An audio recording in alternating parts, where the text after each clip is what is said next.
Pertikaian internal di tubuh Golkar dan P3 memanaskan suhu politik. DPR keberatan dengan KPU yang tidak menggubris rekomendasi Panja soal acuan putusan pengadilan bagi parpol yang bersengketa. KPU tetap menjadikan partai yang terdaftar di Kemenkumham sebagai patokan. Tak cukup di Komisi 2 DPR, politisi di Senayan juga berupaya merevisi Undang-Undang Parpol dan Undang-Undang Pilkada. Rapat konsultasi Panja Komisi 2 DPR dengan Komisi Pemilihan Umum pada 4 Mei lalu berakhir buntu. Rapat tersebut membahas 3 rekomendasi Panja yang diabaikan KPU. Dalam pertemuan sebelumnya, Panja menelorkan 3 poin rekomendasi untuk Komisi Pemilihan Umum menghadapi Pilkada serentak 2015. Pertama, jika ada parpol yang berselisih di tingkat pusat, parpol yang berhak mengajukan pasangan calon adalah yang memiliki putusan pengadilan berkekuatan hukum tetap. Kedua, jika belum ada keputusan pengadilan tetap, KPU memutuskan calon yang menjalankan islah sebelum pendaftaran calon. Ketiga, jika poin pertama dan kedua tidak terwujud, kepengurusan parpol yang ditetapkan berdasarkan putusan pengadilan yang sudah ada sebelum pendaftaran calon. Anggota Panja Komisi 2 mempertanyakan alasan KPU tidak menggubris hasil rapat sebelumnya. Panja Komisi 2 yang disepakati oleh 10 fraksi merekomendasikan poin 3, yaitu apabila poin 1, poin 2, poin 3 belum tercapai, maka partai yang dapat mengusung pasangan calon adalah yang telah mendapat putusan pengadilan terakhir yang ada yang dimiliki sebelum batas waktu 26-28 Juli. KPU hanya mengamini 2 rekomendasi Komisi 2, namun menolak poin ketiga perihal kepengurusan parpol berdasarkan putusan pengadilan terakhir sebelum pendaftaran calon.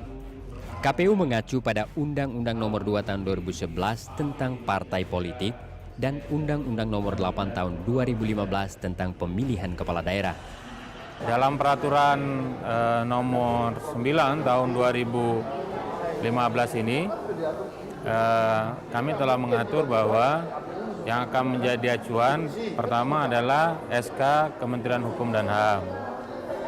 Apabila SK tersebut disengketakan di pengadilan, maka harus ditunggu putusan ingkrahnya. Apabila nanti ternyata sampai tahapan belum selesai, tahapan pencalonan dimulai, ya, kemudian persoalannya belum selesai, masih ada ruang untuk dilakukan perdamaian antar yang bersengketa. Tak mulus di panitia kerja Komisi 2, anggota DPR dari Koalisi Merah Putih mencoba melakukan manuver. Mereka ingin menggolkan revisi terbatas Undang-Undang Pilkada. Tujuannya agar Golkar kubu Abu Rizal Bakri dan P3 kubu Jan Faridz dapat mengikuti Pilkada serentak. Maklum, kedua kubu merupakan mitra Koalisi Merah Putih. Ya harus diselesaikan. Dan itu tanggung jawabnya Pak Jokowi. Tidak lama, 3 minggu selesai, paling lama 1 bulan. Kita tentu berharap pemerintah bisa netral ya dalam hal ini supaya bisa menyikapi berbagai masalah yang ada dengan lebih bijak. Pekan lalu, pimpinan DPR bertemu Presiden Joko Widodo membahas usulan revisi kedua undang-undang tersebut. Sekarang sedang evaluasi oleh pimpinan dan juga anggota Komisi 2 dan juga dievaluasi oleh pemerintah, ya. Apakah pemerintah akan mempertimbangkan dalam revisi undang-undang, apakah menolak. Kalau peserta pemilunya dari awal sudah protes dengan pemilunya, bagaimana Anda berharap pemilu itu akan dianggap legitimate? Harusnya diterima dong ini masukan-masukan ini. Jangan main maju sendiri, jalan sendiri, tidak melihat ada bencana, ada masalah di depan. Ambisi politisi dari Koalisi Merah Putih merevisi undang-undang akan membentur tembok. Soalnya, politisi dari Koalisi Indonesia Hebat tegas menolak revisi. Alasannya, jika undang-undang direvisi sesuai kepentingan segelintir kelompok, maka akan terjadi ketidakpastian hukum dalam berpolitik dan bernegara. PDI Perjuangan tegas menolak, ya, tidak ada urgensi untuk melakukan revisi. Nah, karena itu jika kemudian undang-undang ini berubah, saya kira akan berdampak kepada berubahnya beberapa peraturan Komisi Pemilihan Umum. Dan dengan demikian maka berakibat pada aspek pelaksanaan di lapangan tentang persiapan dan pelaksanaan pilkada tentu akan sangat mengganggu. Berikutnya juga tentu akan menimbulkan gaduhan politik. Pemerintah yang menjadi mitra parlemen menggodok undang-undang juga enggan merombak kembali undang-undang yang sudah ada. Namanya politik, kemungkinan tidak dibahas juga bisa, kemungkinan dibahas juga bisa, namanya politik gitu aja. Nah, idealnya Pak? Ideal dari sisi mana? Sisi Ya, KPU, dari sisi KPU, dari sisi Kemendagri memang tidak perlu direvisi. KPU sendiri seperti kafilah berlalu, tidak mau pusing dengan hiruk-pikuk di DPR. Menghadapi pemilu serentak 9 Desember 2015, KPU sibuk berbenah. Antara lain, simulasi pemungutan dan penghitungan suara. Nanti, simulasi disosialisasikan ke daerah-daerah yang menggelar pilkada serentak.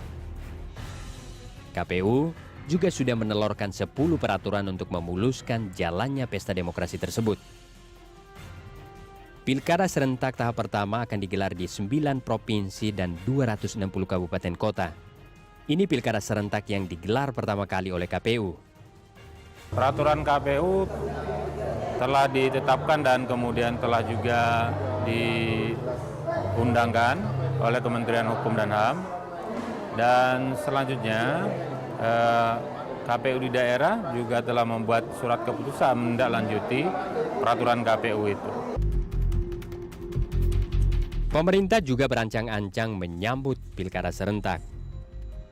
Diwakili Menko Polhukam, Mendagri, dan Menkumham, pemerintah menggelar rapat koordinasi dengan gubernur, bupati, wali kota, serta ketua DPRD tingkat 1 dan 2 seluruh Indonesia. Berbagai faktor menyangkut pelaksanaan pilkada digodok. Antara lain, masalah dukungan anggaran dan personil, ketersediaan data kependudukan, masalah keamanan dan ketertiban, serta sengketa pemilihan. Dari sisi anggaran tinggal 4 daerah. Terus kita supervisi, kita cari alternatif yang terbaik. Kesiapannya siap.